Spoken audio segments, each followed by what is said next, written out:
I'm a government major with a minor in Arabic. My name is Aneta. I am a junior. And I'm sure you do see the empty chair. This is for our guest who is running a bit late. Her name is Kokasal, and whenever she pops in, she will come and introduce herself. But for now, my first question is, how do you think of yourself as members of the diaspora with Senegalese? What are your ties to the country, and how do you like sort of negotiate your identity with Senegal and America right now?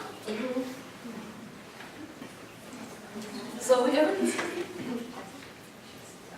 Okay, so I'll start again. So Senegal for me is home. I was born there.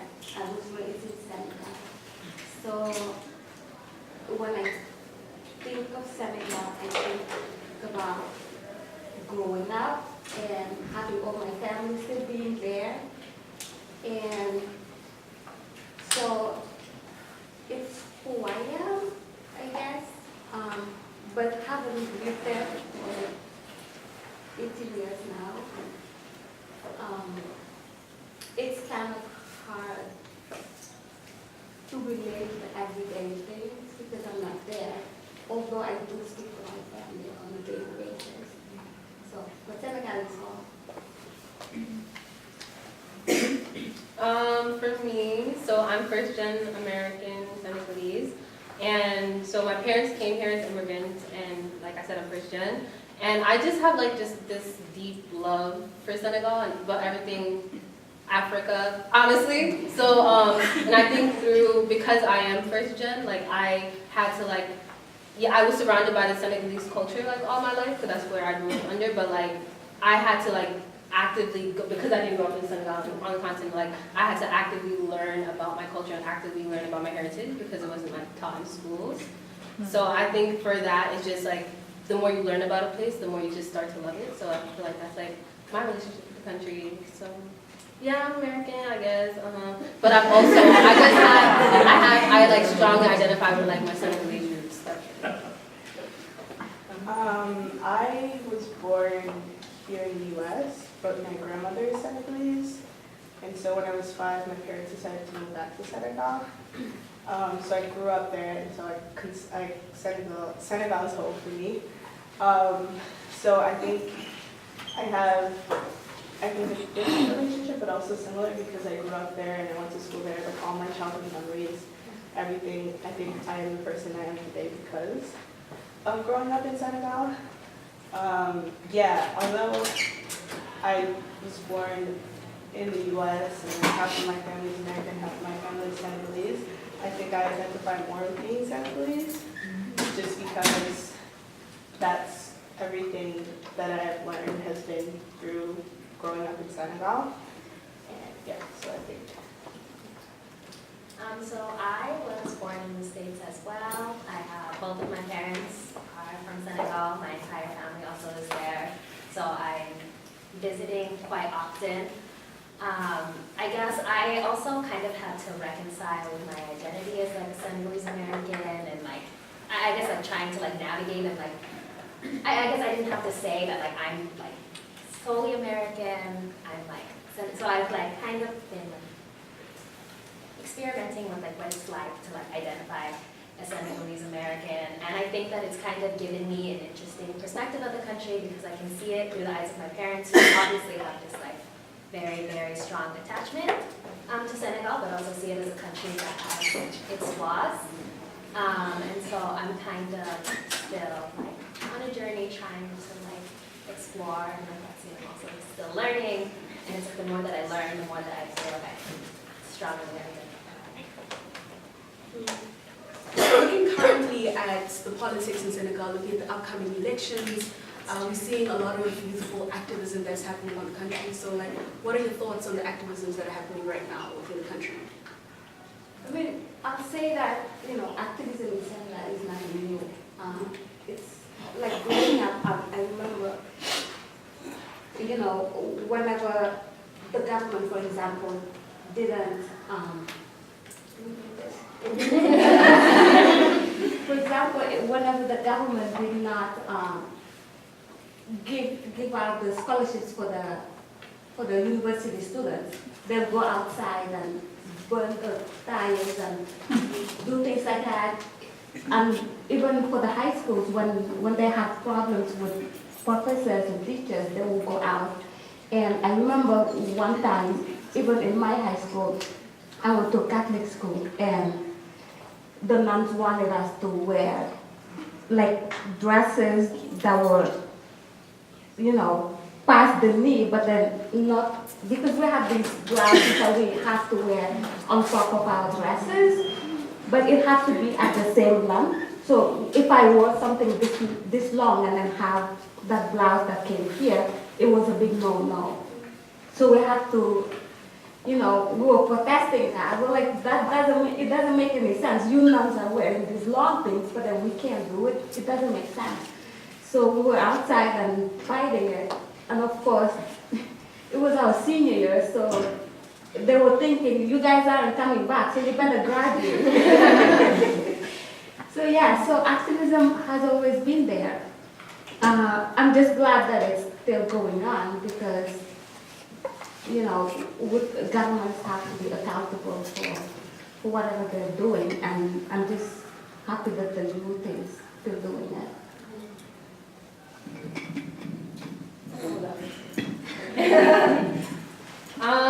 So I feel like my relationship with activism in Senegal is very interesting because like my father would see me doing things around activism in America, and he would like talk about like, oh, when I was in Senegal, I participated in these protests and stuff like that. And it was like he was trying to relate, and I was just like, before like I was more knowledgeable, it was just like, okay, this man protesting, I don't know, the government shut down, I don't know, like things like that, like something major, something drastic.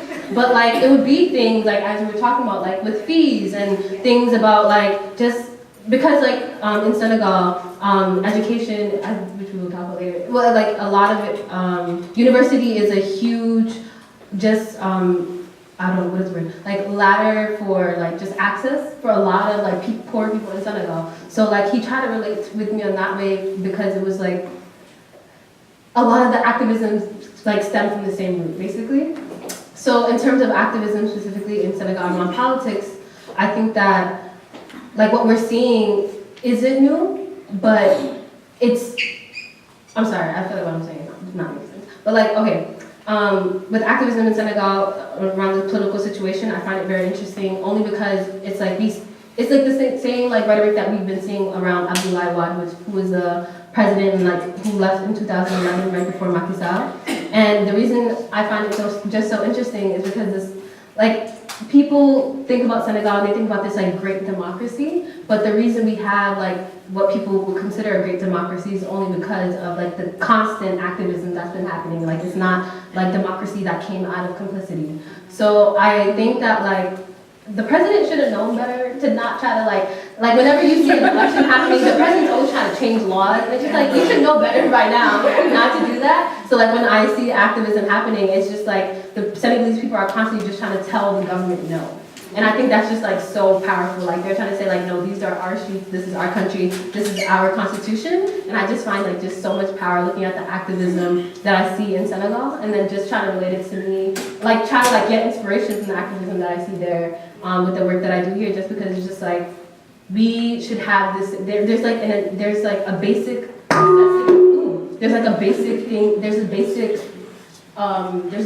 amount of rights that people should be able to ask for. And just seeing how Senegalese people are just like so unapologetic about it, it's just like so inspiring.